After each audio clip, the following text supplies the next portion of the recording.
And ఇంకొకటి నేను ఒక మూవీ చూసాను. She won't marry, okay. But తన పిల్లలు కనాలి అని ఉంటుంది. ఒక అప్రోచ్ అయ్యి నిత్యా మీనన్ మూవీ ఇది.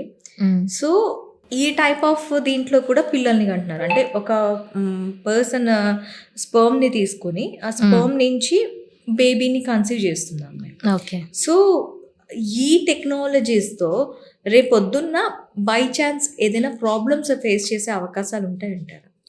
See, it is all women choice.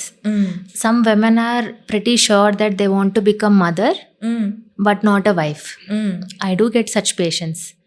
They would opt for a donor sperm and an embryo out of it with their own eggs and a donor sperm. And they carry forward with the pregnancy. It's their own Already personal trend choice. ఉందా అది? Yeah. Shocking. Some people are very much clear about their thoughts. Okay. Again I would say, ఇప్పుడు మనం ఏది చెప్పినా దానికి ప్రోగా చెప్పే వాళ్ళు కొంతమంది ఉంటారు, ఇంకా నెగిటివ్గా చెప్పే వాళ్ళు ఉంటారు. కాబట్టి I would always say it's her choice. So I have a choice, you have a choice, she has another choice. Yes.